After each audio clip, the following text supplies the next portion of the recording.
Now, question. You've been blessed to play, all right, with a bunch of superstars, A'ja Wilson, Caitlin Clark, a bunch of your people. Now, the fandom, okay, has been begging to see some of these ladies play at Unrivaled. Which one of... Not really. I got to cut you off there, mama. Not really. Not really.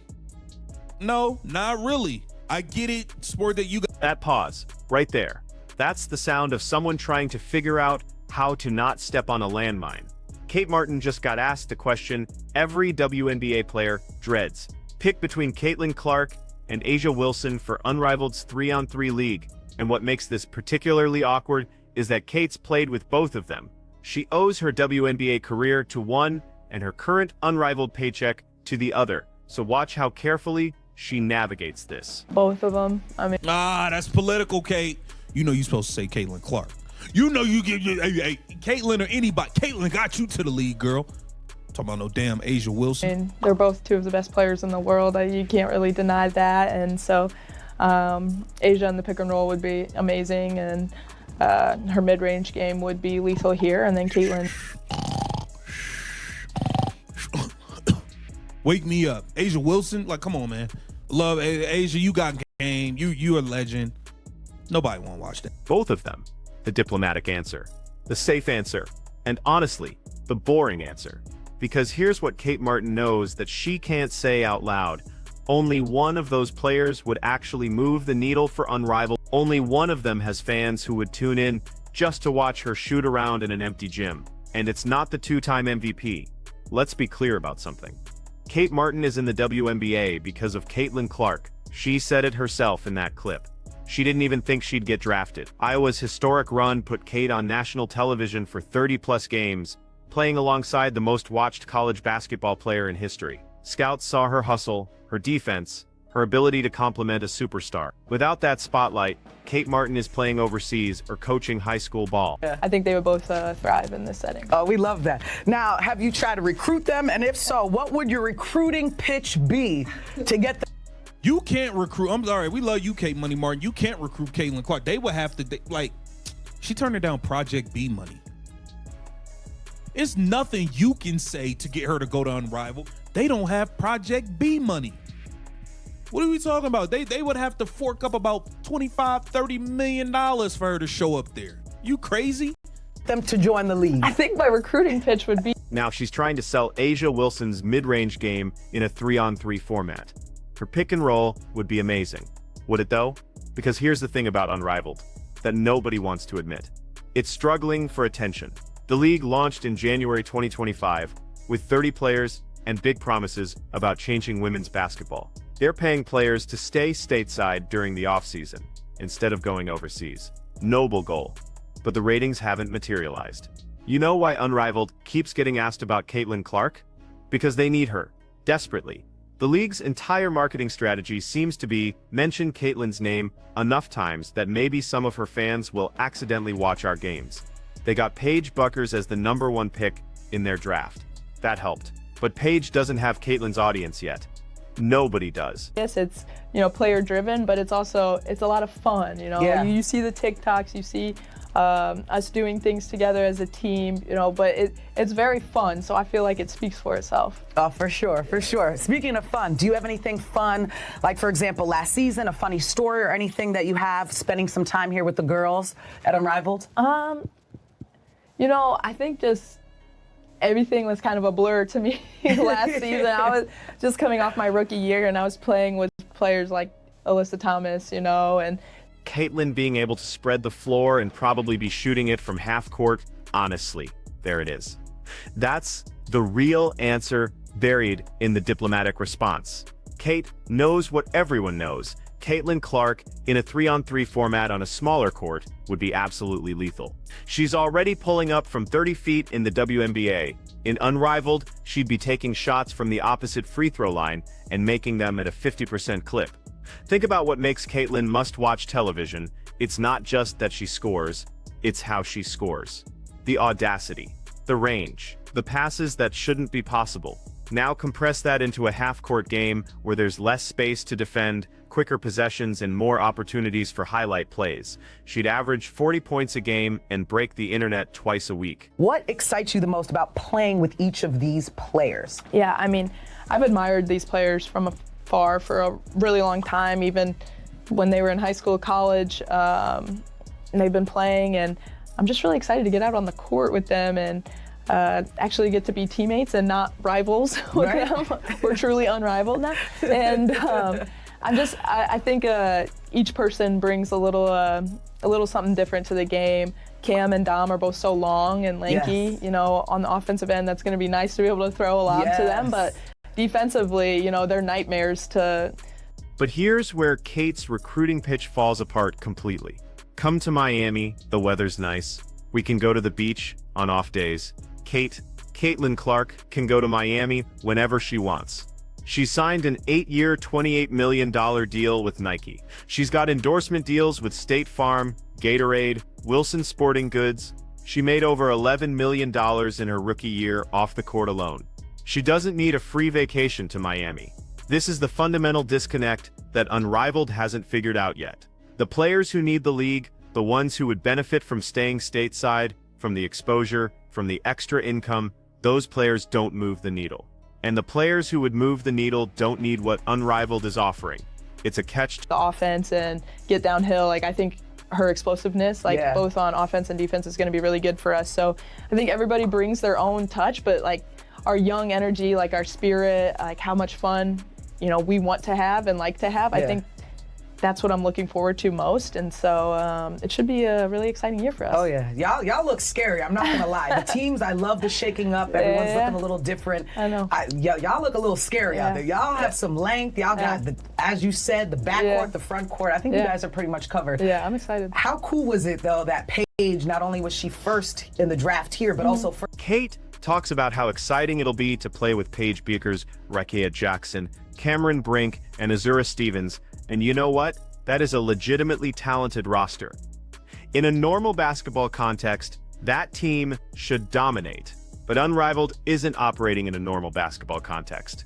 They're trying to build a league from scratch in a crowded sports media landscape where women's basketball already struggles for consistent coverage outside of March Madness and Caitlin Clark highlights. Cameron Brink tore her ACL in June 2024 and missed the entire second half of her rookie season. She's working her way back.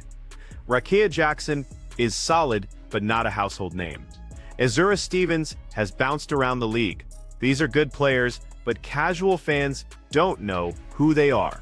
And casual fans are who you need to build a sustainable league. 30 points on me is going to be a lot more fun. So well, I will say, they definitely probably had the most exciting team in this Unrivaled setting, but you know, it still ain't really moving anything. But that was Kate Money Martin on Caitlin Clark and Asia Wilson participating in Unrivaled. Who would thrive more? We all know it's Caitlin Clark. We all know that. But get down in the comments. Let me know what y'all think. This is Keep the Vision. Make sure you like, comment, subscribe, share the channel. Here's what's really happening with Unrivaled. The league is backed by significant investment. They're paying players well, reportedly around $200,000 for an 8-week season plus equity stakes. That's more than most WNBA players make in a full season. The facilities are top-notch. The production quality is solid. They're doing everything right from an operational standpoint, but operations don't create fans. Storylines create fans. Rivalries create fans. Superstars create fans. And right now, Unrivaled's biggest storyline is we really wish Caitlin Clark would join us. That's not a storyline, that's a problem. So let's address the elephant in the room that Kate Martin danced around. Would Asia Wilson actually help Unrivaled? She's the 2-time MVP. She's the best player in the WNBA right now by most statistical measures. She averaged 27.3 points and 11.9 rebounds in the 2024 season. She led the Las Vegas Aces to back-to-back championships in 2022 and 2023. Her resume is impeccable. But Asia Wilson doesn't drive ratings the way Caitlin Clark does. That's not a criticism of Asia's game, it's just a fact. The Indiana Fever's average attendance jumped from 4,067 in 2023 to 17,036 in 2024. That's a 319% increase. The Fever's games on ESPN averaged 1.84 million viewers when Caitlin played. The WNBA Finals between the New York Liberty and Minnesota Lynx, which didn't feature Caitlin, averaged 1.63 million viewers. The championship series got lower ratings than regular season Fever games. This isn't about who's the better player. A'ja Wilson might very well be better right now. She's more polished, she's more complete, she's proven herself in the playoffs. But we're not talking about basketball excellence. We're talking about what drives viewership. And viewership is driven by connection, by style, by narrative. Caitlin Clark has that in a way that transcends basketball skill. Kate Martin knows this. She lived it. She went from an afterthought to a draft pick because she was on the same team as Caitlin. She saw firsthand what that spotlight does. Every Iowa game was an event. Every Caitlin Clark performance was dissected on social media. Kate benefited from that proximity, and now she's at Unrivaled, where that proximity doesn't exist, trying to generate excitement for a league that most casual fans don't know exists. Here's the uncomfortable truth about Unrivaled's situation. They can't afford Caitlin Clark, not financially, although her price tag would be astronomical. They can't afford her in terms of what she'd demand structurally. If Caitlin joined Unrivaled, she wouldn't just be another player, she'd be the player. The entire league would revolve around her schedule, her preferences, her brand. Every other player would become a supporting character in the Caitlin Clark show, and that's not what Unrivaled wants to be. They want to be a player-driven league with equity and ownership opportunities for everyone. But you can't have it both ways. You can't build a star-driven league and a democracy at the same time.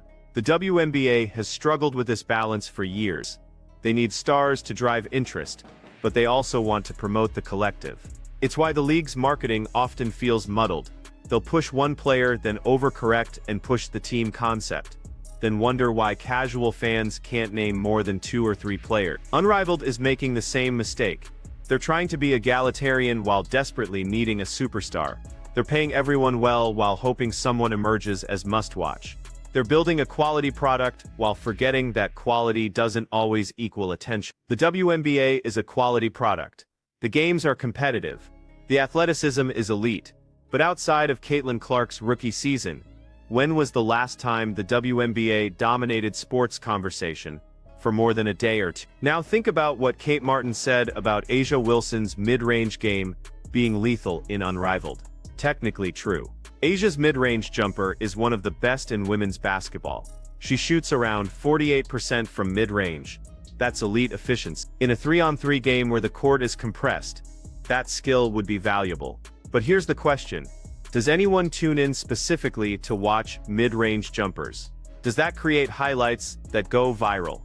Does that generate the kind of buzz that builds a league? Compare that to what Caitlin would do. She'd be pulling up from distances that look irresponsible. She'd be throwing passes through impossible windows. She'd be creating moments that make people stop scrolling and watch. That's the difference between a great player and a transcendent one. Great players win games. Transcendent players create cultural moments. And that's what Unrivaled needs. Not good basketball. Cultural moments. The league needs people talking about it on Monday morning. They need clips going viral on social media. They need casual fans texting their friends saying, "Did you see what just happened?" A'ja Wilson, for all her excellence, doesn't create those moments consistently.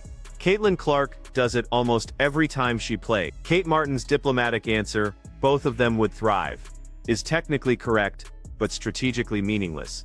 Both would play well.